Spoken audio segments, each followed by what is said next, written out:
Hello, welcome to the podcast for the final week of the regular season of 2020. First week in 2021, and joined at the moment by Fui and Brasher. And gentlemen, I have to say, what an amazing first week of 2021. We're all hoping that 2021 would be a much more normal year, and that all the bullshit and kerfuffle that 2020 brought with it would come to an end. But we have, for the first time in over 30 years, a wide receiver wins the Heisman Trophy. The Raiders are not playing in Oakland or Los Angeles. The Bills have made the playoffs. The Browns have made the playoffs. Blackie lost 2 different fantasy football grand finals. And the historically worst division in football, the division in football that is universally accepted as setting the worst record any division has ever set in a regular season, is the only division not to have a coach sacked.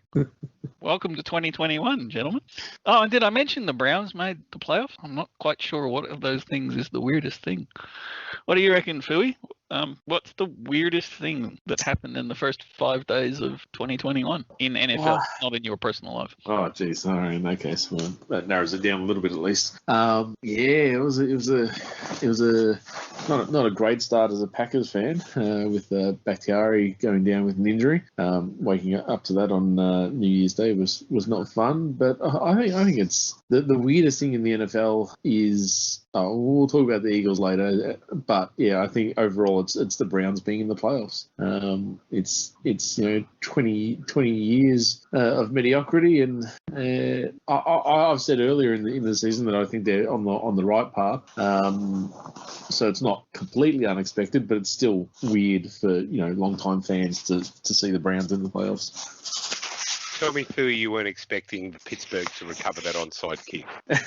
It's the kind of things that would happen to the Browns, isn't it? Yeah. But, yeah. They nearly did. So, yeah, I was watching it and I just thought, I was thinking of poor old American Crow, and I'm thinking, this is going to get recovered, or actually go worse than being recovered. Not only will they recover it, they won't have to run an offensive play. Whoever recovers it from Pittsburgh will probably run into the end zone and remove all the drama. But good luck to the Browns. First time, or only second time in the playoffs since they were reborn, I believe. Yep. So, and they get it, and in fairness, they did it in a tough division, and they deserve. They deserve to get there. It's as always, there's nothing but drama around the Browns. Is a last minute COVID situation. What do you mean last minute? It's ongoing. Nah, but as far as them losing players on the eve of the game. Oh yes. But Baker Mayfield can now see how far he takes his Browns in the playoffs. Yeah, look, I don't think it'll be far, but it's they've already got their participation T-shirts out, so. And doesn't it say in just one sentence how many weeks have gone by, and yet how little distance we've travelled, that in the first podcast of 2021 we're still asking the question, is Baker Mayfield the real deal? I guess we might be a little bit closer to knowing the answer perhaps in a week's time. What do you think, Fu? Yeah, he hasn't really shut the door on the doubters yet, but I get the feeling. I mean, I get the feeling it's not going to be a great week for the Browns over the next few days. But it's a stepping stone. You got to walk before you can run. So, did you see the clip of he looked like about 9 years old or 10 years old, the little bloke who's wearing the Packers Aaron Rodgers jersey? Yeah. Taken by his mum, and he's running around as the Browns win. He's running around celebrating, and she says, "Why are you celebrating the Browns win? We're a Packers family." And the little fella says, "I don't care. The Browns are in the playoffs." Whee! As Packer fans, we're just used to celebrating, so it's what we do. Brash, in the game, and I'm assuming you watched a little bit of it, in the game between the Squealers and the Browns, did Mason Rudolph lose it? Was it tanking, or were the Browns just able to squeeze over the line? I don't know. I don't know if Pittsburgh had nothing to play for. They rested Big Ben, and I would have thought tanking had Rudolph not scored those couple of late touchdowns, and then they went for the onside kick. So they were trying to win, but they weren't trying to get hurt either. They were making business decisions all day, so they didn't have an issue throwing Rudolph out there.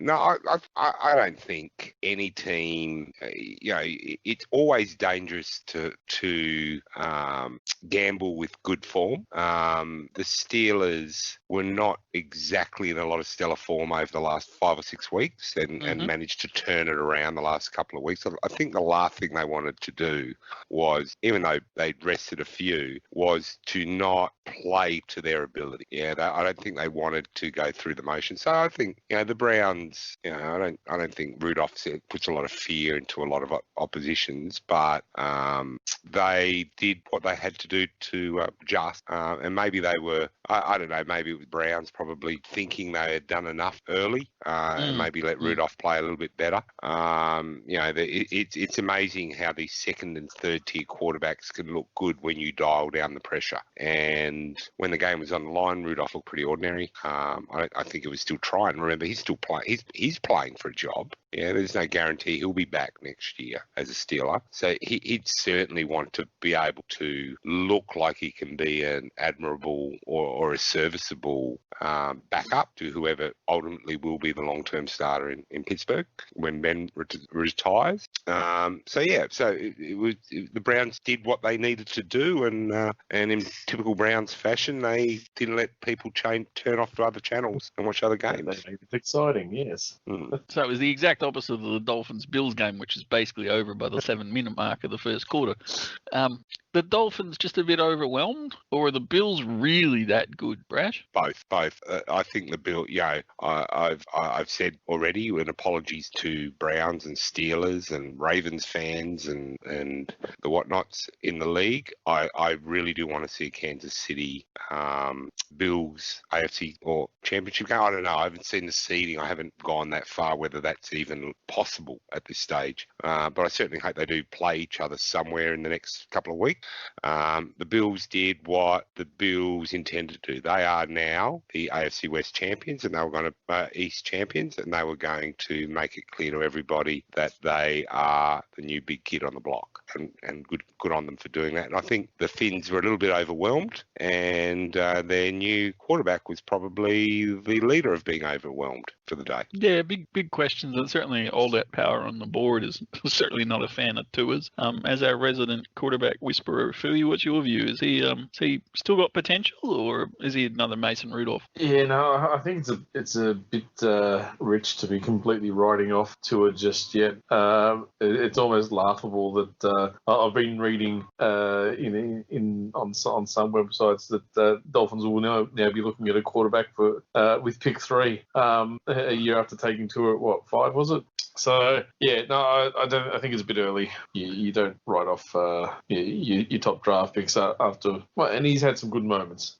Yes, he had a poor moment this week, but the Bills are a bit of a juggernaut, and once they get on a roll, you're not going to stop them. So they're a little bit like Kansas City last year, I think. So yeah, there's no shame in getting smashed by the Bills, especially with such a young team that the Dolphins are. So yeah, Bills strike me as a team that you have to punch them in the mouth first and hard. Yeah. And put them on their back feet, because they run roughshod over teams. Absolutely. And they're very talented. But on the Tua thing, and I know all that power's not a fan. And, how quickly we forget there was, the guy was basically getting his entire midriff replaced this time last year. And there is a lot of doubts about whether he would be as published. The Dolphins... I think have made a massive mistake playing Fitzpatrick last year. They won meaningless games. And look, at the end of the day, we can talk about tanking and all the rest of it, but these guys, if not playing for the team, they're playing for careers, right? So when you're in a rebuilding club, you know that you're not part of the rebuild, which means you're auditioning for someone else's roster. Yeah. So they didn't tank enough, and they should have had Burrow, right? So if Burrow Burrows in Miami would be a very scary thought. And remember, and as I posted in the draft thread, it wasn't that long ago, and it's the same regime. So you can't even say, well, they changed coaches and they changed GMs and direction, but they gave up a second and a fifth for Josh Rosen in the previous off season. They spend the number 5 pick on Tua, and now people are saying, including Finn's fan, they want to go in and get Wilson at 3. Well, imagine if Fields falls. Like if for some bizarre reason the Jets at 2 don't take a quarterback, but take the Heisman winning wide receiver. Here's a trivia question for you: How many Buckeye quarterbacks have been long-term successes in the NFL? I would say not many from memory. Yeah, I can't think of any. And remember, you mean quarterbacks that played for the Buckeyes in college, not quarterbacks that are Buckeyed. Okay, sorry, I misunderstood the question. Well, maybe that's what they are. But and remember, there's a guy that's going all right over in Tennessee that they gave up on as well in Tannehill. Right? Yeah, but that's the Adam. With all due respect, that's the Adam Gase factor at work. That one. That's the Adam Gase factor who defied all expectations and finally got fired as well, which we'll talk about, I suppose, at some point. But I don't know if I think the Finns did a great job of getting excellent draft collateral for their fire sale. They did a lot better, and probably thankful to good old Bill O'Brien and a few others. But they pissed away some of those. Why did you bring Rosen in? Why did you pay a second round draft pick and then give up on him halfway through the season and then play Fitzpatrick, who is going to do everything off script and defy every expectation, because that's who Fitzpatrick is. They could have stayed with Rosen, seen what they had, got the number 1 pick, and then either taken Burrows or think that Rosen is their guy and got a king's ransom if they wanted to target Tua anyway. And now there's this quandary about, there's a lot of doubts about taking Tua. I don't think anyone was overwhelmingly satisfied. There certainly was put it this way, the delta between the Bengals taking Burrow and Tua going to the Finns, the gulf between satisfaction is going to be significantly bigger than the difference between taking Lawrence or Wilson, Fields, insert your favourite number 2 quarterback. Sorry, and by the way, call out the GG. I think I pretty much agree with everything that as far as his ranking of the quarterback that he's posted today as well. Oh, just today. Okay, you were freaking me out there. I thought you were going to say over the season. I was like, oh my god. But just while we were having some audio adjustments, just on the point about Fitzpatrick, the one question I had about that game, and it runs counter to everything you've said, Brash, about the wisdom of them having Fitzmagic on the roster, and I agree. I think they should have played Rosen and gone for the higher pick last year. But I wonder if it would have been a 30-point loss if Fitzmagic had been brought in, if he'd been healthy and not subject to the COVID restrictions. And if I had a criticism of Tua, and it's not really a deep-seated criticism, it's just a statement of fact, he's still a kid and he's coming back from serious injury. And when his confidence gets down, it's pretty obvious that he wasn't able to pick the team up and inspire them in the way that Fitzmagic as a veteran. Yeah, and that's exactly the point that I made. Don't compare a veteran that's been there forever with Tua or Rosen as far as what you did in that Miami team. Yeah. They were. I could see a situation where they bring Fitzmagic in when they were down by 20, and in true Fitzmagic fashion, he throws for 3 TDs in 5 minutes, and somehow there's just a magic turnaround, and we're talking about a magical Dolphins victory, and the Dolphins are in the playoffs. But it was really obvious that their offense just totally lacked any confidence after halftime. And they looked punch drunk. They looked totally overwhelmed. They look a bunch of young kids, basically.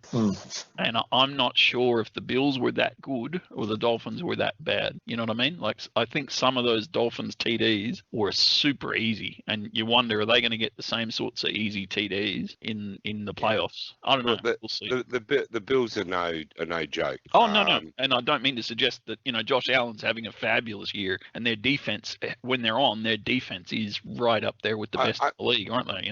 For all the teams that had to win on Sunday to make the playoffs, the Dolphins had the most daunting task. Oh, God. And it wasn't even close. Yeah, and the Bills didn't rest anybody, did they? Really? They played there. There was no COVID diagnosis that impacted them. They just came out full power and really tuned themselves up. Now, depending on how and we'll talk about it more in the preview of the wildcard round and then the further playoffs. But I can see this playing out with people saying, "Well, you came out a week early and peaked too soon." But for me, I'd much rather be in the Bills' shoes than either the Steelers or the Chiefs' shoes. If the Bills had lost are finely tuned, and correct me if I'm wrong. If the Bills had lost to Miami, the Bills would be playing Miami again this week. That is not what you want, right? So they if you like, they took care of playoff business a week early. Mm-hmm. Yeah, I think they're far more comfortable. It's debatable. The Colts, about it. You can't tell that the Colts are a better team. The Colts are a better team than the Finns, but the last thing they wanted to do was go back to back playing the Finns after losing to the Finns and allowing the Finns to get it. That's the sort of momentum you do not want to give an opposition. Yeah, especially on your home field. New York, middle of winter, upstate New York. That's a game you got to win against a team from Florida. You just got to do it. Speaking of performances, Lamar and the Ravens clinching a playoff spot against the worst coached team in the NFL. Anything from that game that stood out to you, Fui, apart from the Bengals almost going scoreless? No, I mean, you do remember which team Lamar plays for, don't you? That's the Tennessee Titans, isn't it? No, it's it was a bit of a ho-hum game. Obviously, the Ravens needed to win. It's the kind of thing, if it was last year's team, you would have seen a performance like the Bills had against the Dolphins. But obviously they're not the same team as last year. And see, to me, they're going okay, but they're kind of limping in at the same time. So yeah, I wouldn't expect too much of them this coming week, to be honest. Brash, what's changed with the Ravens? No sack and no forced fumbles against the turnover merchants of the NFL. What's just getting old? What's happened for the Ravens? Yeah, I think because last year, and Fui's right. I hate to agree with him, but he's right. Last year, that Ravens defense would have just chewed through the Bengals. It'd be like 6 sacks, 3 fumbles. I think they probably were more in business decision mode as far as they knew they had been covered. They knew they had their playoff spot assured. Thankful for winning. It's a bit. It's almost hypocritical. What I'm going to say in that, I was applauding the Browns because at the end of the day they did beat. They were in a division with the Steelers and the Ravens and are the third team coming from a division to go to the playoffs. But having said that, they didn't play. I think they played one team with a winning record in the last five weeks. That is very helpful when you need to win to make a playoff spot. When you're playing teams who are in this COVID-affected season, borderline mailing it in by this stage. Tom Brady makes the playoffs in his 40s, and it's not for the Patriots. Antonio Brown, 100 yards receiving and 2 TDs. Are we seeing the late season emergence of Mr. Brown and Mr. Brady as the partnership, or is it more a fact that they were playing a Falcons team that was... How badly was Evans hurt? Good point. Yeah. I think to answer your question, mate, and I'm not up to where Evans is on that injury. My apologies, but it looked ugly when I saw it happen. To answer your question, they're going to have to be a new quarterback wide receiver tandem if Tampa Bay is going anywhere in the playoffs. Yeah, the latest I heard is it's a full double ligament. So he's out. So and obviously basically he's out, this is most of next season as well, which is just tragic because he's consistently been Tampa Bay's best receiver since he was drafted. Top 5 receiver in the league from a consistency perspective, and because he plays for Tampa Bay, he's probably doesn't get the press that some others do. But Tampa Bay now gets, they basically get a bye in the playoffs because they're playing a one-legged Alex Smith in Washington, and I fear for Alex Smith and his leg against Tampa Bay. Yeah, they had a sack and an interception, so their defense, Tampa's defense, isn't getting a lot of press coverage because obviously it's all focused on Brady and Gronk and company. But their defense is not, particularly that front four. That's not to be trifled with defense when they're on. And let's face it, Washington Washington's offensive line is not its strong suit. They're a pretty scary combo. But Fui, from your point of view in that game, and I know you would have been absolutely focused on it like no other game in the playoffs. Was it a mistake for the Falcons to leave Matt Ryan in for the whole game in a meaningless game when he could have had the sort of injury that Mike Evans had and suddenly gone to become a non-trade option for next year? Or did they do the right thing by playing the game out? Yeah, I get a sense that this question is going to come up again later in the podcast on a different game. Yes, well, it's a tough decision to make. Do you kind of protect your future? Well, it's not really an investment anymore, is it? It's your future value of a potential player, and risk an injury in such a meaningless game. Yeah, but I guess has he done enough this year to increase his value? I wouldn't say he'd increase his value over this year as he had. He hasn't been any different over the past 2 or 3 years, so he's pretty much at the same level. I don't think he's any worse. He's not any better, and that's probably the main problem. So, I mean, one extra game from Matt Ryan was not going to get you an extra 3 players or an extra 2 draft picks in return for him. The only possible thing that could have happened was he blows his knee out, does an Alex Smith, and you got something you can't trade. You got nothing. I just don't get it why they played him. Makes it easier to move on from him. Yeah. Well, that being said, you are an Eagle supporter, so you're all for the tanking. So it would make sense. Not all of us are like that. What gives you any kind of idea that my question has? You got to get it right. Some guys go out in the garage to build a car, and they build a car. Some guys go out to build a tank in the garage and build a tank. Some teams, like the Philadelphia Eagles, go out to build a car and come out with a tank. oh, that looks like a big car. Whoa. They come out with a home later on. It's an interesting question, but yeah, I don't think it really has a right or a wrong answer. Well, who's your quarterback next year, by the way? Who's Philadelphia's quarterback next year? Nate Sudfeld.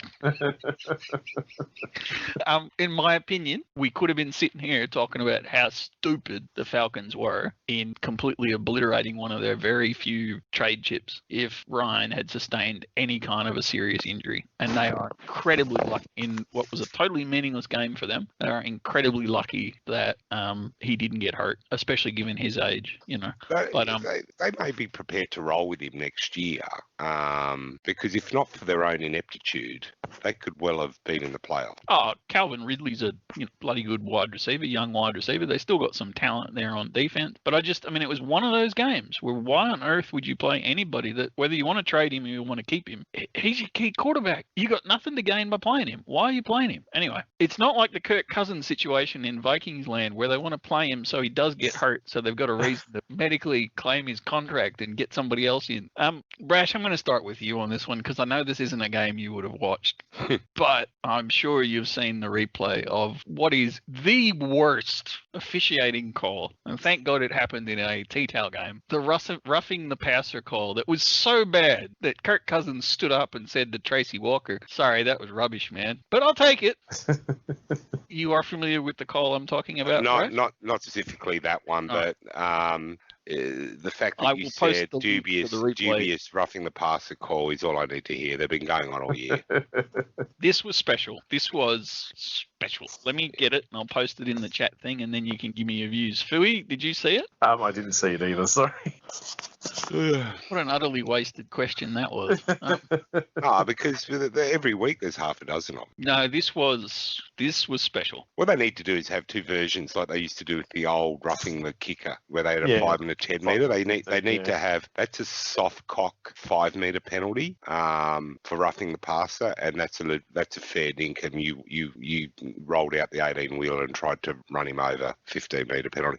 Because I'm tired of drives where the punting unit should be coming out, staying alive because of these shit calls. 15 metres is, I get why it's 15. It's because guys go out there to headhunt quarterback, but these are not those penalties. I think it should be the same for DPI as well. I tell you what, there's a very emerging trend. I don't know if it's real or it's just media beat-ups because we've got nothing else to talk about, but a lot of veteran established franchise quarterbacks who may be on the market this year for teams that are a million miles away from a playoff. I'm looking at you, Detroit.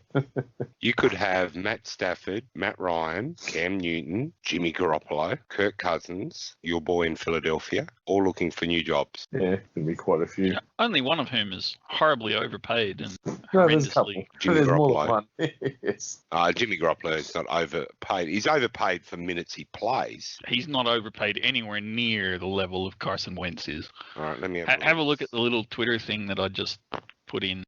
Seriously? Because he fell on him. That's the rule. That's why I gave you the ref's explanation. I didn't have to read the explanation. Hear the explanation.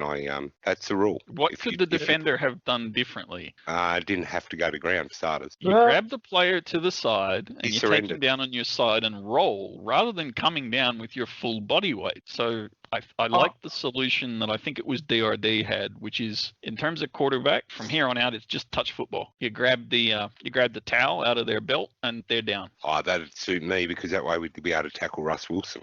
Um, I haven't said how long the towel has to be, but yes, you get the point. that is, to the strict interpretation of the rule, a right call. But he doesn't even make contact with the helmet area. He's on No, his it's back not about- and then he it's rolls over. No, it's that body weight on the opposition player that they are trying to stamp out, and that's body weight. So I reckon he lands on his own shoulder. I don't think he even lands anywhere near Cousins. But anyway, I'll leave that to Sven. Anyway, and it is what If it helps, I Shuttlesworth. thought it was harsh. I'll leave it it's to absolutely harsh. It's rubbish, but that's the letter of the law. I'll leave it to Heard that Sven all and year. Shuttlesworth to celebrate the fact they got a good call. And we'll move on from that game to the other festival of excellence in the early games. Bill Belichick had a win. Honest answer, please. Do you agree with what I'm sure will be Blackie's opinion when he joins us later, which is that that's one of the most pointless wins of the season for the Patriots? Or did they do a good job by going out and fighting out the season? Yes, it was pointless. But it could, if they actively didn't try and win, you would have had two teams that were actively not trying to win, and it would have been farcical.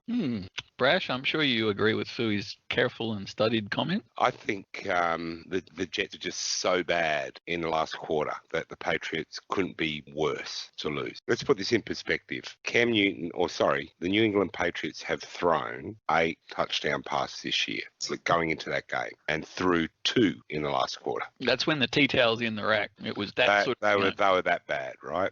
Well, I think and I know the game was played in, not in sunny Florida, but of the 3, 5, 6, 8, 11, 14, of the 17 wide receivers in the game, or players that caught receptions, including, interestingly, Cam Newton, who had 41 yards receiving, not one of those receivers broke 70 yards, except for Brashad Perryman for the Jets, and he didn't break 90 yards. So it was and nobody running the ball broke 80 yards. So it was just like bizarre game. Anyway, less said about that one, the better. What was your pick, Fui, of that middle of the Monday action? I'm sure you would have been tuned in to the Raiders-Broncos game. You would have been really excited on that one, but we might leave that for when Blackie joins us. What about the other game? Obviously, the Packers game was my bag that day. Who would have thought? I think obviously with the ability to schedule at whatever time they like, they tried to make it as interesting as possible. The Tennessee Houston game probably went a bit closer than you would have thought. Saints probably, not probably, but what you expected, the beating they put on Carolina. Chargers and Chiefs.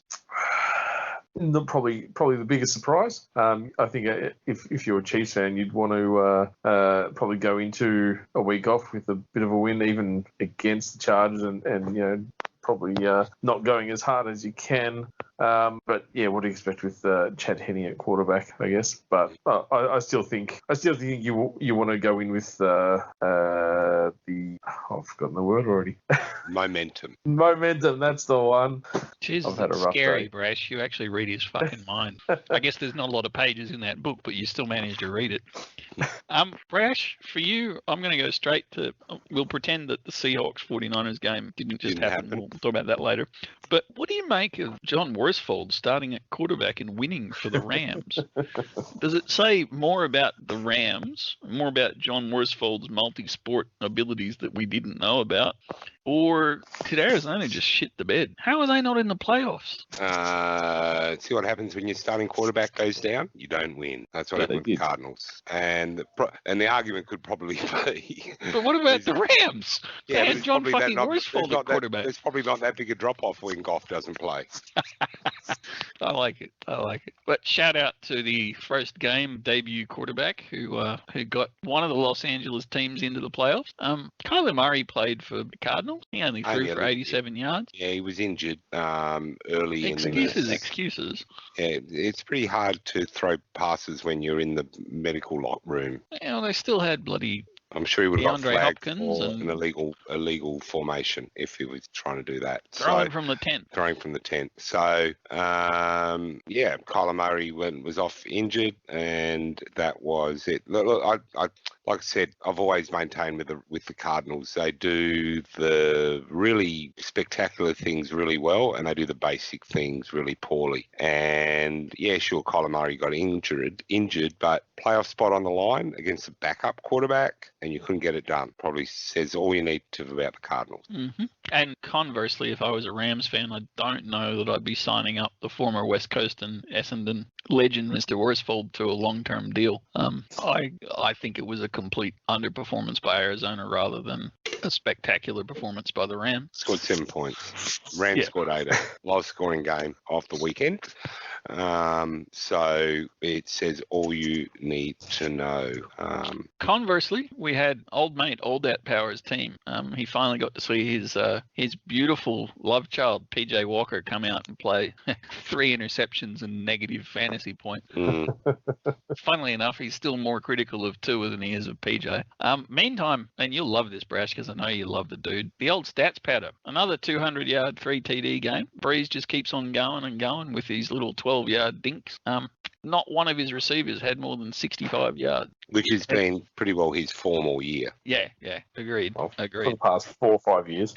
So is that more a sign of they've changed their game plan, or they just had a really soft schedule where they keep getting, you just answered the question. The one team that gets to play Kendall Hinton is the Saints, and they had no running back supposedly, and yet they still had a running back go for 100 yards in Ty Montgomery.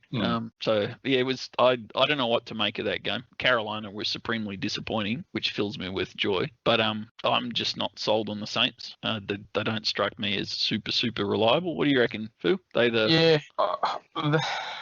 haven't been all that impressive all year, really. Obviously, Breeze is probably their main worry, because even with their current game plan of dink and dunk and run the ball, he hasn't been all that great. The Panthers had played well, and I think they were done after week 16, I reckon. So yeah, the Saints they could potentially do some damage, but they haven't shown much consistency over the season to warrant any publicity saying they're on track for a Super Bowl or anything like that. All right, I wasn't going to ask, but I got to. Brash, Russell Wilson, CJ Beathard. Beathard nearly doubled Wilson's yards. So? No interceptions. He did lose a fumble, to be fair. At a critical point. Seahawks out in the first week of playoffs. I'm trying to work out what they were doing, why they weren't running the ball. For starters, it's almost like they didn't want to get hurt. But it wasn't tanking. Yeah, and look, their two best plays are off script. Typical Russ Wilson stuff. The difference in that game was the 49ers had no closers. It's a big thing for me. A lot of people call them, playmakers or game changers, but I call them closers. There wasn't that guy when Wilson's running around and then finding two receivers on buying himself time, running around like a lunatic after nearly getting sacked, who closes it out, that does make sack, right? Or who doesn't fumble the ball, makes a completion on third down and keeps the ball out of Wilson's hands in the fourth quarter. That was different. Seattle had those guys. I knew that game played out exactly as I expected it to play out. there are, of course, all the defensive back are going to have a great game against Metcalf and co because they're all free agents, right? They're advertised, right? Yeah. Or they're playing for, most of them are playing for contract value because I think they'll all get signed to lucrative deals. Williams and Verrett absolutely are going to make money in the off season. So the game played out as expected. What I found worrying, though, for the Seahawks was if possible, their offensive line regressed even further in this game because a bunch of no-names were putting pressure on Wilson all night long. Darian Daniels, Demetrius Flanagan-Fowles. Yep. Contavious Street, who's been out for like 37 years with knee injury. Hyder. To be fair, Hyder's had a pretty damn good season. You had Hyder and you had Verrett and Jimmy Ward, who've been really good for you, and Fred Warner, obviously. But, I mean, Demetrius Flanagan-Fowles. Which is critical. Sorry, I have to say that one more time. Demetrius Flanagan-Fowles. Sounds like a character from some kind of Middle Ages novel or something. Anyway. I think his dad owns a Greek restaurant in Dublin.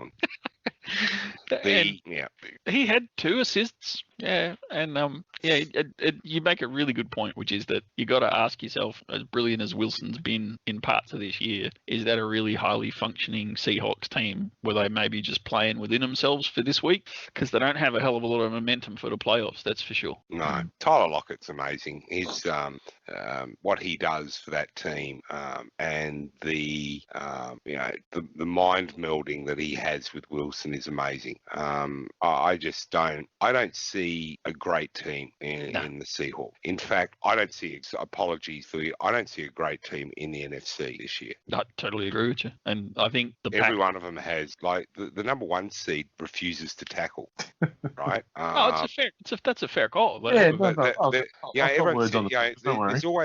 always something like, oh, maybe they're not that strong at this, or they don't do this well, or their game plan is predicated on this. But every one of these teams in the playoffs in the NFC have holes in their football that you could drive a truck through. And not caused by a one-off injury either. It's the way they went into the season. It's the way they went into the season. This is the way they were built. Yeah, it's a conference. It's not like it's a COVID thing. Complete team, though. Not in the NFC, there isn't. No. I'd argue that the Bills and as much as they're not as strong as they were last year, the Chiefs are as balanced and as well-rounded a team as you could hope for. I think. I don't know. A lot of people have been saying they're better. I don't know. There's a term about we use at work about individual brilliance, and I think there's more individual brilliance coming out of Kansas City this year than there was last year. You look you watch some of the offensive series that Mahomes has put together this year, particularly in recent time. Cough, splutter, miss, sack, missing wide receivers, and all of a sudden, boom, 80 meters from nowhere, right? It just comes from nowhere. It's like a sucker punch.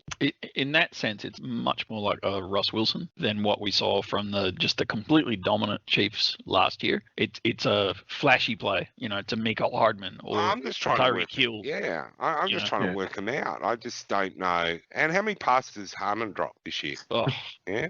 And it's hard to, it is hard to put it into perspective because with Chad Henne playing, they still managed to stack on points. He didn't turn the ball over, threw for 2 TDs.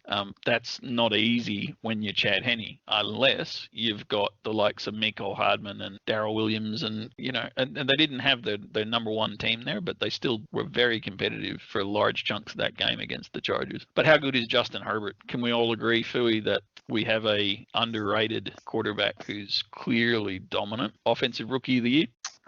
He is a dominant quarterback, yes. Would he be my offensive rookie of the year? No. You do realise that Aaron Rodgers is too old to be the offensive rookie of the year, yes?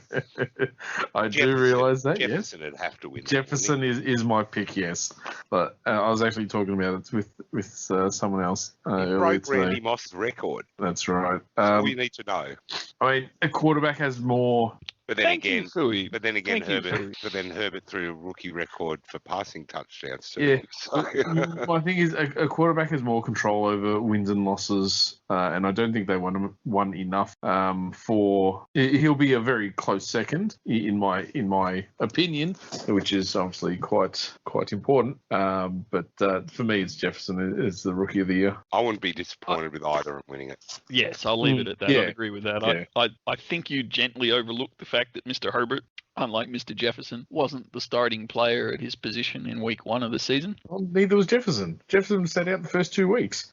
but more through injury than deliberate choice of you're not going to start this year. But anyway, But Herbert got his coach fired, so he's out. depending on your point of view as a player, that may well just move you up the ranks of rookie of the year. And I go for How it. good could Herbert be had he had anyone but Anthony Lynn as his coach? Oh, and it's a little deeper. Don't disagree with you at all. But if he'd also had a reasonable run of luck with healthy players at the running back position, he's been a completely more powerful and destructive quarterback since Eckler's come back. If he'd had Eckler for the whole season, and if similarly, I think if they'd had their shit sorted out with Mike Williams, if he'd played a whole season at highly productive levels, how good would Herbert have been?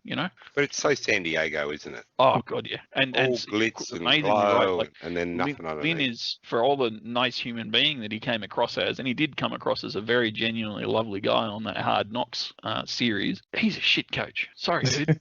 He's the worst time management in the history of since they invented timeout. Well, and he has a slight chokeability that even Dan Quinn couldn't match, Yeah. But where do you go from here if you're the Chargers? I think they're the youngest Get out roster of in terms Gase. of talent on. Did you just say hire Gase? Yeah, that'll fix him. That'll fix him. All the other teams in the AFC West are going to pass the hat around and get Gase to be the head coach of the Chargers. They'll probably do it too. That would be the only thing that would hold him back. You think Is Adam that Gase? good? Yeah, you're a quarterback whisperer, and we're going to bring Fooey in as your assistant. Oh, Jesus. Can you imagine Fooey's press conferences? What did you do? I don't know. Where are the Didn't watch. Nuggets? Didn't Where are watch. the Nuggets? Have we got the Texas watch. fried nuggets? Does everyone get a day off? No, they all get chicken nuggets. The most ums and ahs in a press conference ever. That's right. Yeah, well, I wasn't even going to go there, but yeah. All right, look, I left it on the back burner for a while. It's a game I just got to talk about because it made the Dolphins' season look so much better. Early game, big game, missed out on the playoffs. They're all down in the dumps. And then the fucking Texans lose again by less than one score. What a weird season in that the Dolphins are getting off almost scot-free, largely because the Texans have been so shit that their draft picks are amazing and the Dolphins are going to get pick 3. Is that just dumb luck, Brash, that's covering up for the fact that they squanders those picks on Rosen? It's Bill O'Brien for you. God, yeah. This is when, if this was fantasy football, you'd call it collusion, right? You wouldn't even let these trades go through, right? Now, I know we've discussed it before, and I know Blackie's got a different opinion on some of these trades and that, but at the end of the day, through his ineptitude, he made 2 other teams significantly stronger and weakened his own in both the Cardinals and now depending he gave the Finns every opportunity to be stronger. What they did with it is their own folly, right? The Josh Rosen thing, those 3 will indelibly always be linked together now. The Cards, the Finns, and the Texans on their little soiree at the trade table they had between. Not one of them's in the playoffs this year. Not one of them's in the playoff, but they're both. 2 of them are probably trending in the right direction. The third one is broken, but we don't know what's wrong with it. Well, you're going to waste Deshaun Watson down there because Deshaun Watson will probably just end up being like another great Houston quarterback in Randall Cunningham. Not Randall Cunningham. My apologies, Warren Moon. My apologies, Warren Moon. But there was actually a thing on Facebook that and the question was who's going to be the next great quarterback that will never win a Super Bowl or will just be on a shit team. And my answer was Deshaun Watson because he is a great quarterback. He's just got no help on the field or off the field, and I mean, don't get me wrong. If they start to get it right, he could potentially, really tear it up. But where are their players going to come from, Phil? They got no well, draft picks this year. that's exactly it. It's such a. They've got probably at least 2 more years of being in the basement until they can really start challenging on. Yeah, they're just in a lot of trouble, and this is why you don't let head coaches be GM. Absolutely. And I mean, look at their receiving core. The Kiki Cootie, Brandon Cooks, really? Yeah. David Johnson. That's the thing. Watson makes receivers look good. He can make most receivers look good. So that's how good of a quarterback he is. But he just doesn't have the support. They don't trade Hopkins. This is my big statement. If they didn't trade Hopkins, they would have made the playoffs. Oh God, yeah, easy. I could see them going on it as long as they had fired Bill O'Brien. They didn't trade Hopkins, they would have been in the playoffs. Yep. Yeah, and it was a good clip of JJ Watt talking to Watson after the game, saying, "I'm sorry, we wasted another one of your years." And I do think there's a lot to be said for that. I mean, he threw for 365 yards and 3 TDs in a game that was meaningless for them, but that was super important for the Titans, who played all out. And Watson, yeah. Anyway, I don't get what's going to happen with the Texans. Well, they got no collateral. They butchered themselves. The only thing that'll save them is some very prudent free agents. Yeah, and that has to really come next year, because they don't, like, as in towards the end of next year or the beginning of the following year, because they just don't have the cap space, which totally contradicts the supposed logic behind why they traded Hopkins in the first place, because they didn't want to extend him. But then they went out and spent all the money on. And then what you got to look at is, I know it's unpopular, but then you got to start looking at your quarterback and go, will he be here when we are good again? No, so don't trade. Right? So do you trade Watson now? Yeah. Because you'll get a boatload of picks for him. You got to. It's the only thing you can do. Him, JJ Watt, and I think JJ Watt's done. Yeah, I think he'll play one more season for somebody else, and that's why he had that big dumbing spit press conference 2 weeks ago about we play the game to win, because he's trying to impress a new market, whether it's New York Jets or New York Giants. The perfect place for him would be San Francisco. Why? Because he'd be on your injury list all year? Nah, because we'd unload. We'd make everybody injured. Who's the most highly injured quarterback in college? That's who we're going to go draft. Who's already had 3 knee reconstructions? No, that's the wrong psychology. Who's the fittest, never been hurt, never even had a stitch?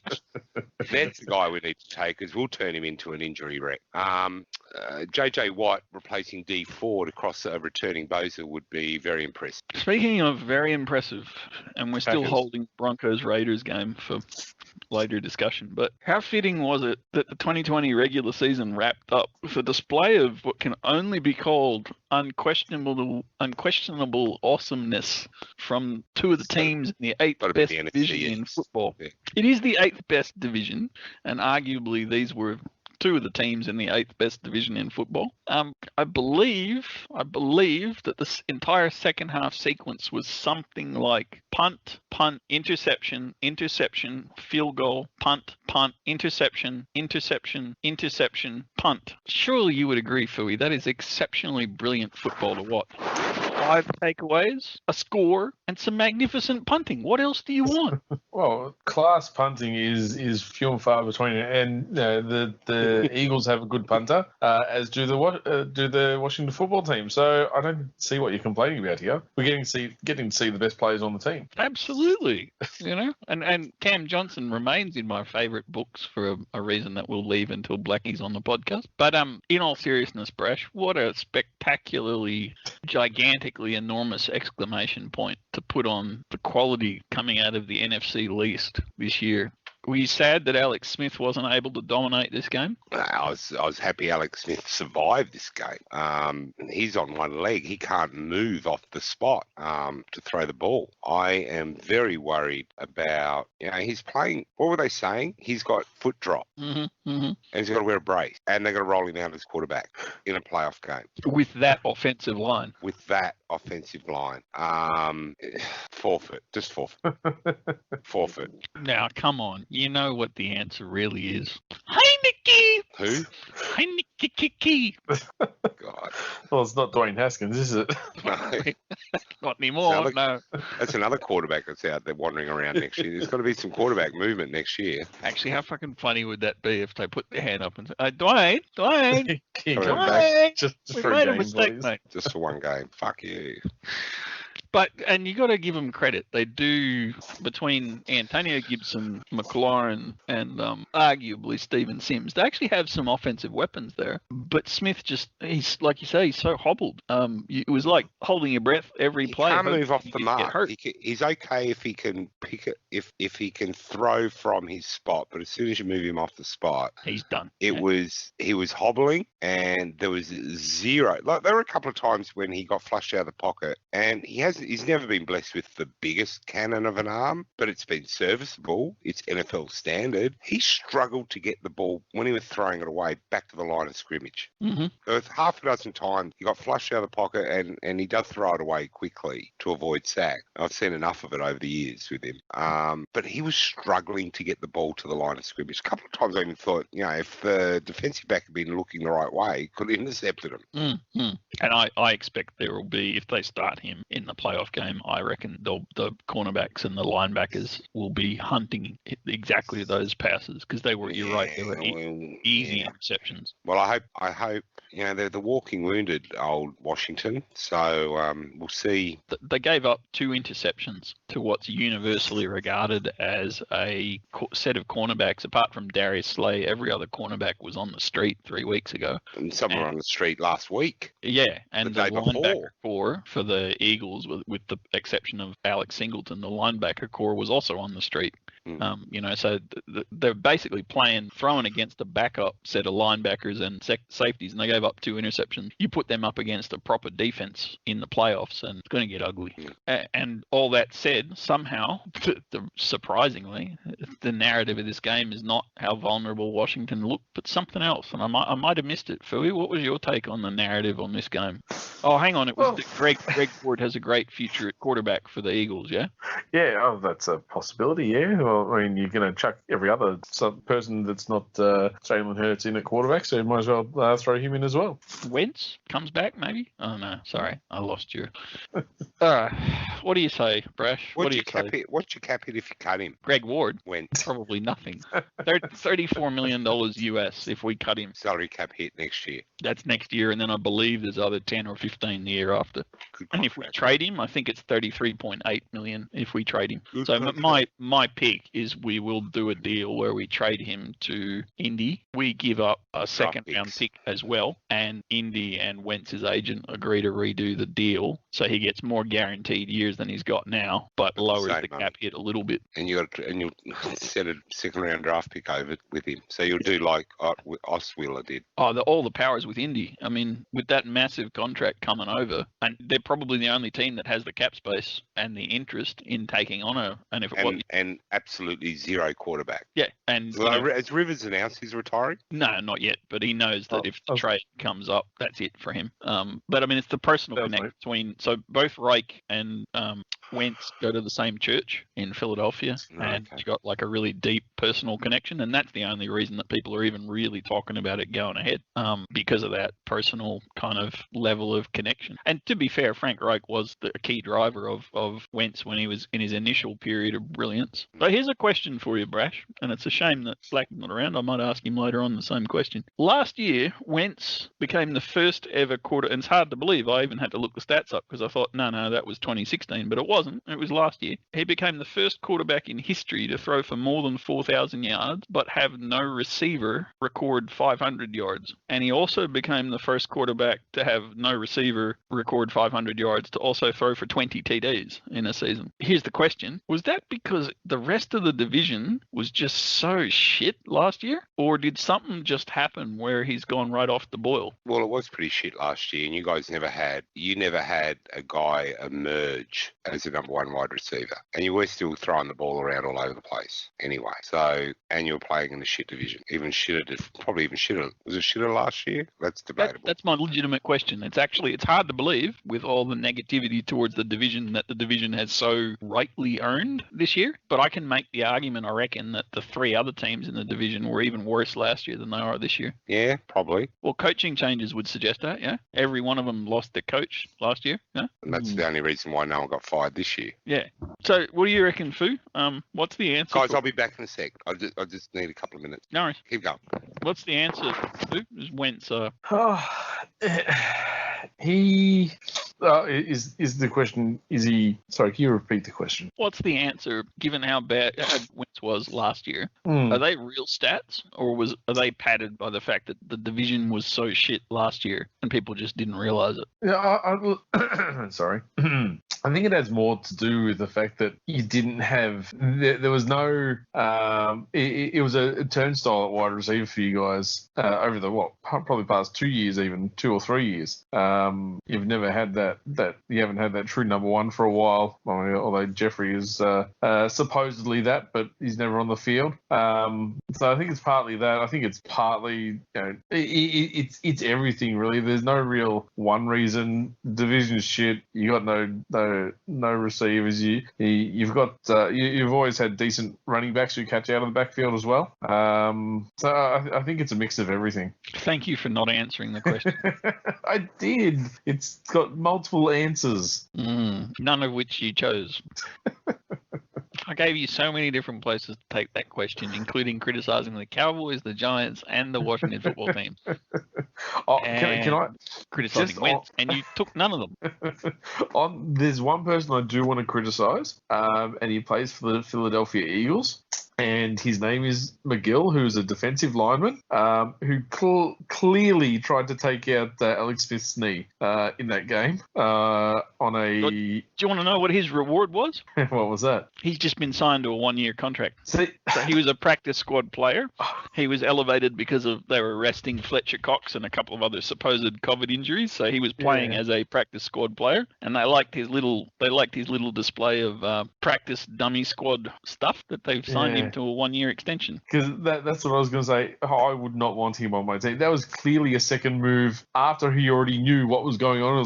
It was offside. That's fine. But there was a second move after that whistle, and I thought that was really, really bad, to be honest. Yep, totally agree. Yeah, and that's should not be on a roster.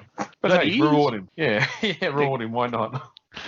And I think, for me, the other thing that stands out about that shitstorm of a game, apart from the fact that second half is one of the most appalling sequences, punt, interception, punt, hey, you take it, no, you take it, was just how astonishingly bad Sudfeld played. Jalen Hurts was not setting the world on fire, but he was playing okay. And in less than 10 minutes, Sudfeld throws for an interception and has a fumble and just does nothing. Just totally destroys any kind of momentum, any kind of positive outlook. And you could see it on the sideline, and you could see it in the reaction of the players standing there saying this just isn't right. And I forget about all the strategies about you don't want your starters to get hurt. They'd already rested Miles Sanders, Fletcher Cox, 3 or 4 others.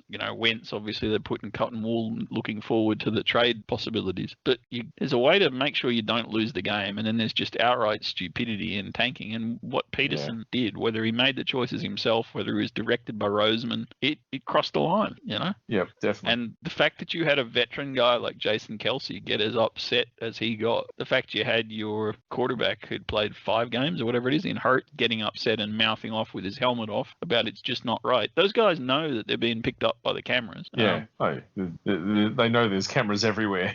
Yeah, and that internal dissension is not going to go away. I have to admit, I thought Miles Sanders getting in the radio this morning and talking about how outrageous it was that the move was made and that everybody thought they were trying. That was a little bit rich, given Miles Sanders himself was rested from the game, and I'm sure he knew the day he was rested that it wasn't a real game. But you can't overlook the fact that negativity is going to have real carryover impacts in that squad. No, absolutely. It's to have that kind of reaction from your playing group. I personally would be if I was the owner, moving on from both Pedersen and. But I guess at the end of the day, we know teams tank. We know that they try and manipulate things for the best possible result, whether that be draft picks or whatever. Teams will manipulate things within the rules as close to the line as they can. That's fine. But yeah, as you said, he crossed the line. And I mean, just bloody start Sudfeld. You want to throw the game? Just start. Simple. Yeah, He'll absolutely. throw for 12 interceptions and 5 fumbles, and there's no controversy. I mean, Jag's been doing that all year. Yeah, Mike fucking Glennon, Jake Luton, say hello.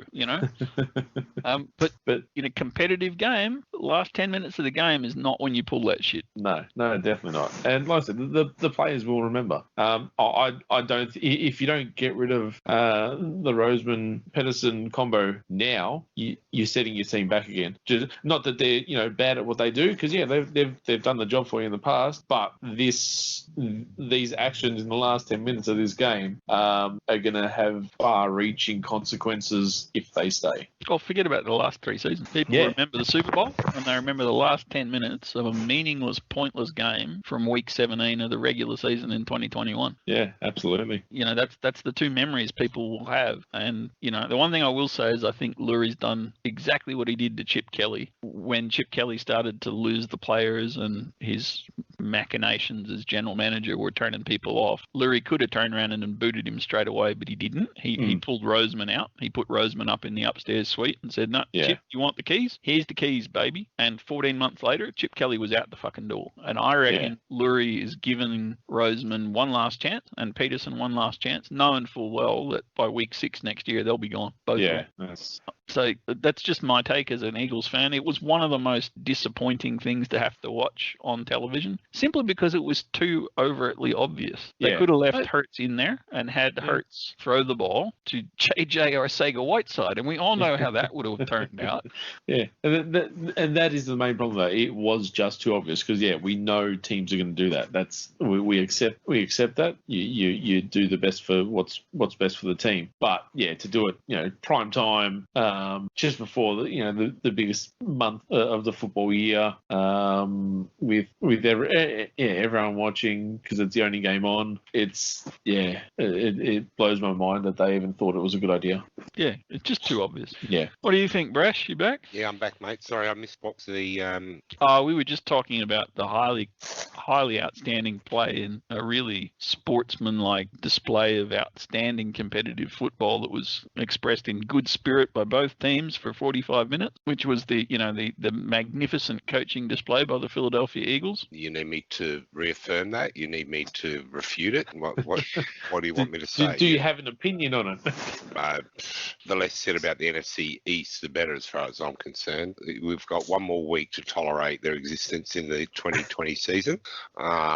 Legitimate question. Yeah. How the fuck can a division be that historically bad? All-time worst division ever. Because they drink their own bathwater. The whole division, the whole lot of them, right? We're in New York. We're the Cowboys, America's team. The Eagles still living off Striker catching lightning in a bottle a couple of years ago and winning a Super Bowl. And Hang on. I thought the Browns were America's team, or have I just been reading too many of American Crow's posts? No, you've been reading way too many of his posts, and but how is it though that historically the most awful year by a long margin of any division in football that no coach and no general manager gets the sack? Because they're all new. Yet.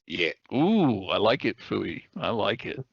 Holding out hope, are we? Yes. I just don't get it. Well, none of them are going to get fired because they're all in their first year. And as I said in another podcast, that COVID gives everyone a half-pass mark. So if you got fired this year, you were really bad, or you're paying for the sins of previous years. This division is like, it wasn't that long ago the Giants were seriously in the Trevor Lawrence sweepstake, and they came within 6 points of winning the division. That's how bad the division. And it wasn't some miraculous playoff run from the Giants, some Eli Manning, RC helmet catch run to the playoffs, right? They weren't some juggernaut, right? This is a Bradbury Award, this division. This is the Bradbury Award that the backup to Bradbury won when Bradbury fell over Yes. So, I mean, part of me is incredibly glad that the Philadelphia Eagles season is over, but to have it finish on this kind of a note, that last 10 minutes, in fact, the whole last fucking half of that game, two teams just going at it and going at it and going at it to see who can suck more. Anyway, all right, let's wrap it up. At least I'll give Washington. I think Washington are serviceable quarterback play, consistent quarterback play that gives their offense an identity from being competitive, and would be a far more worthy divisional champion. Oh, I don't, and I as said a result, right? I think I picked in week 7. It might have been even week 6. I think I picked Washington as the division champs, and that was off the back of what I could see from Chase Young and their secondary. And we came very close to a 6-10 divisional champion. Mm-hmm. I'm very disappointed that there wasn't at least one more tie in the division. That would have been. How many wins did this division have if you take away their interdivision win? That's got to be some sort of record. That's what I mean. It's the Pro Football Focus had it rated, and they used that as one of the key stats. And it was like it's not just by a little bit the worst divisional performance ever. It's record. Like there'll never be another division as long as they have the structures they have. There'll never be another division performance that's as uniformly appalling. There's usually at least one team that's a half decent team in each division. You know. To show you how bad the 49ers were this year, we lost more games to the NFC East than the NFC West. That you should get an extra compensation pick just for that. No, actually, someone will pick me up on that. It's actually a tie. Oh. Yeah, I think we finished 3-3 in the division and 1-3 in the NFC East. So I have to wrap up our coverage of that outstanding game by just hat tipping to my now favourite player, Aaron Rodgers? No, Terry McLaurin. He wasn't in the game between the Washington football team and the Eagles. Cam Johnson, punter for the Philadelphia Eagles. We get lots of practice. I'm going to bow down to Cam Johnson, my new hero. And Fui, you may well ask me, in fact, you could probably ask me this question so I can edit it in. Why is Cam Johnson your newfound hero? Hey, BBG, why is Cam Johnson your newfound hero?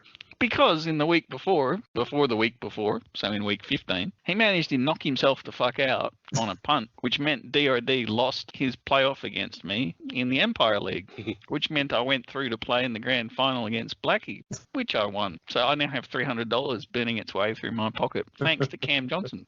I'll give you $300 to burn BFFL League.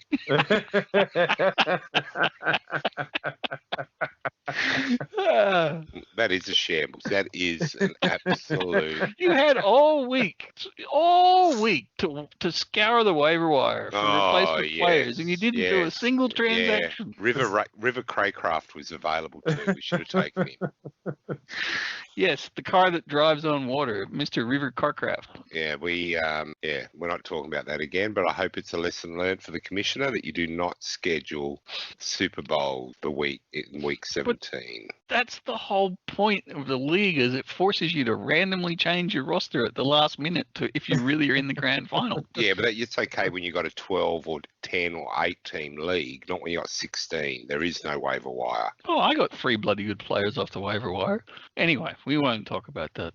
All I know is Justin Herbert will be quarterbacking the Giblets next year, and we got him for like a 29th rounder, whatever we got him for. So beware. I particularly like how you've managed to avoid mentioning that was Blackie's second fantasy football grand final loss in 6 days. I don't know about that. No wonder he's not. I don't know about that, mate. I'm now 2-2 in BFFL Super Bowls. Oh, you're going to have to rectify that next year. We may well be trimming the teams in the league because there's a couple that were non-participating. I do have to say this, particularly because all that power has been on a bit of a rampage about what a shit league it is. It was, by my count, the most competitive fantasy football competition on the board. We had 7 of the 16 teams that were 8-4 or better, and one of the consequences of that was people missed out on playoffs on countback, which doesn't happen very often, and certainly not in a 16-team league. So it's the AFC North of Big Footy fantasy football, or the NFC West. Yes. I do just want to give a shout out to everybody that participated in that league for staying active when it was obvious that the Giblets were the best team in the regular season. They stayed active, and we managed to get a pretty competitive playoff series out of it. It was good, like the playoffs, and it, with all due respect to highly questionable, his roster was hot down the stretch. I was watching that. His him down the stretch. And he was one of these rosters and that I have a lot of respect for, because he was winning it from the flex position and WR2 and RB2. I still maintain our biggest mistake was a drafting mistake, and that we went kicker and defence 1 round too late. I think the biggest mistake was joining a competition with a Week 17 championship. Yeah, to be fair, when we played our last... it's the 2-time loser in Week 17. It's Mr. Blackie. BPG, when we played our last... I genuinely thought this. When we played our last regular season game, I actually thought that was first week of the playoff. Yeah, well, you won. What are you whinging about? I still don't... I mean, if you guys had... I'm whinging because we were down. We may as well be... The Giblets copped COVID. That's what we did, mate. Our entire roster was decimated by players who didn't give a rat's ass who were riding the pine. You need to be practicing your COVID whinging with American Crow so he can learn from your lines for about how he's losing because Stefanski's out next week. But Blackie, mate, I haven't had a chance to talk to you, but my commiserations for your loss against me in Empire League. Oh, I think you lost to me and Gigi in 3 years. God damn If you lose to BPG, should be kicked out of the league. Well, I don't know. Yeah, my team is still pretty good for the future, so I'm not too upset.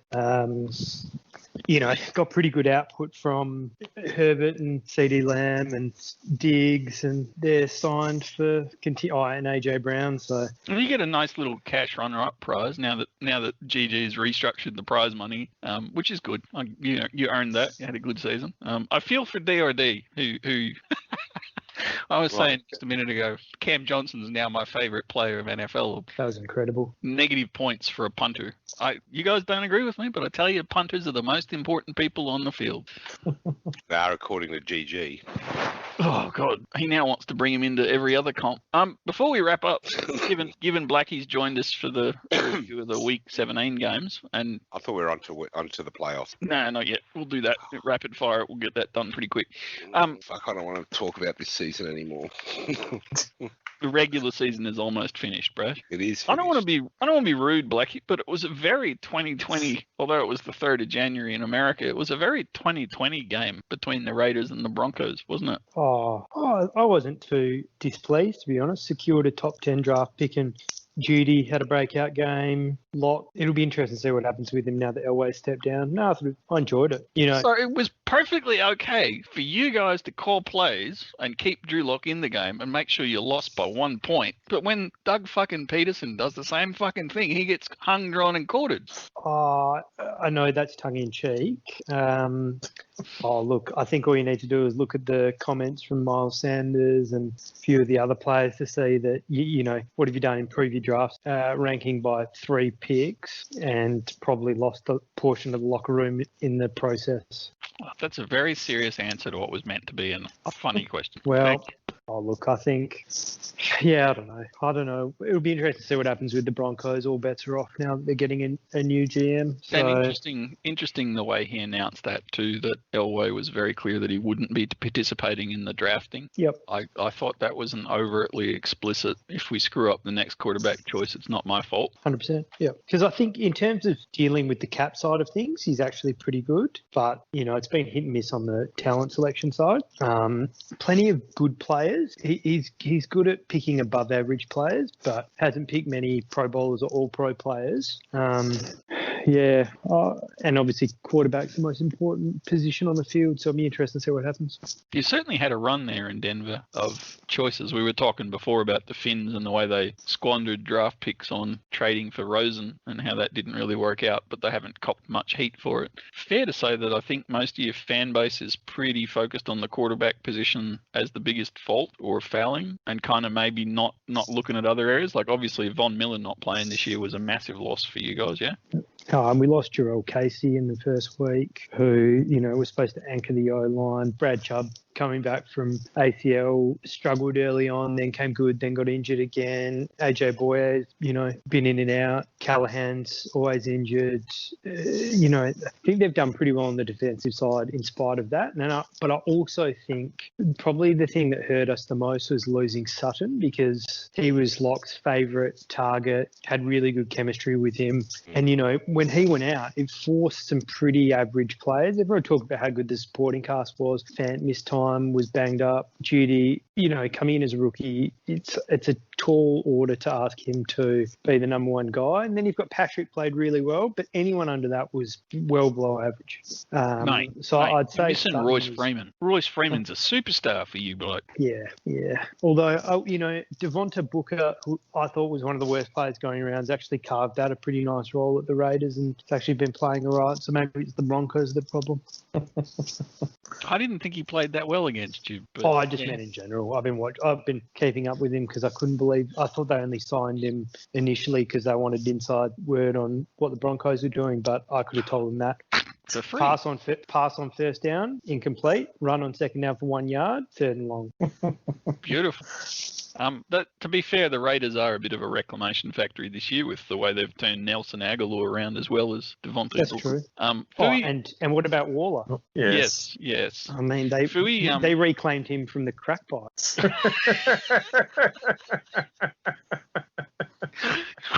I like it. I shouldn't laugh about things like that. Fui, would you agree with the bright sunny predictions that we have for the Broncos in Mr. Blackie's view, or is he being a little bit kind of rosy coloured in his view of the world? I mean, I hate the Broncos, but I said it a few weeks ago. If you fix that offensive line, I think you go a long way to fixing the problems of the entire team. Just make a concerted effort to get some high quality talent onto that line. Give Locke all the time he needs. Give the running backs the holes they need. That will be a massive difference. It'll give the defense more time to recover because they're longer drives, etc. It starts with the offensive line. It's that simple. Brash, is that an overly well, sorry, Fui's always overly simplistic. Is that an overly simplistic and unnecessarily narrow view of what they have to fix? Or I'm not sure Fui's capable of a wide view. Depends how many nuggets are on the tray. I said in the pre-season that I was actually a bit of a fan of Locke, and I based that purely on watching him in the pre-season the year before he got hurt. The issue with Denver for mine was I always felt from a skill position perspective, they had the names and the talent to become a pretty potent offense, and the key would be with the COVID short season, COVID affected season, would they be able to gel as a unit, which also includes the offensive line as well? Clearly, and then compounded with injuries, that wasn't the case this year, and it culminated in that farce of a game where they had no quarterbacks at all. But they had the greatness that is Kendall Hinton. You're forgetting that, mate. No, I absolutely didn't forget that, and Kendall Hinton didn't rate a mention in our pre-season view for the AFC West, and I defy anyone to have mentioned his name when we did that. GG probably had him as a draftable player in one of his leagues. Would have absolutely. There would have been emails flying to ESPN over that one.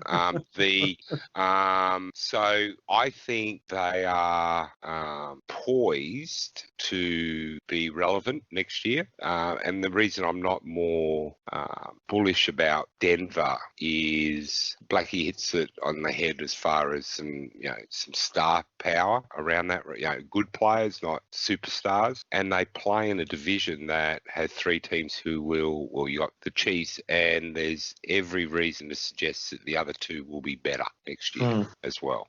So the AFC West could well be the most competitive division in football next year. Yeah, it was a really interesting insight for me into that question of how competitive competitive these two teams will be, because neither was going to make the playoffs. So in one sense, it was your classic T-tail game. But they both played their starting quarterback, and for all the complaints, Lock threw for 340 near enough, 2 TDs, no interception, and in my opinion, grossly underrated Broncos defense picked Carr off twice and forced a fumble and kept it competitive. Too, I think, and it was both Ojemudia.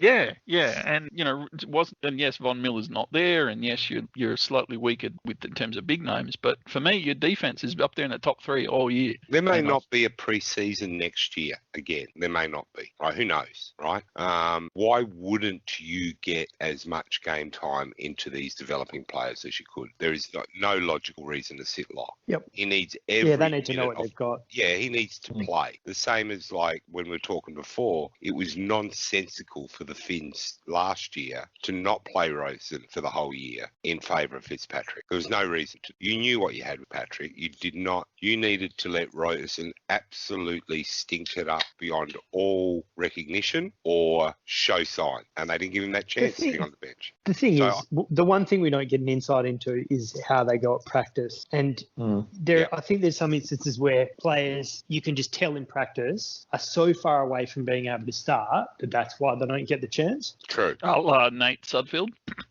Blackie, I have to throw out props to you for you've held off mentioning it. If it was me, it would have been the first thing I would have thrown out there. You lost the game by 1 point, but Brandon McManus missed not 1, not 2, but 3 field goals. I mean, they were from 100 metres away. That's right. The last one wasn't even in the stadium.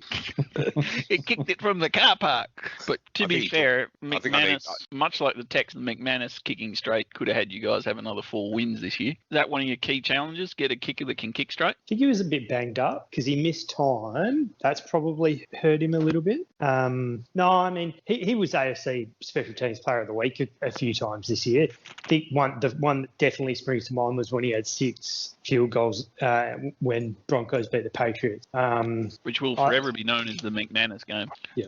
I think he's all right.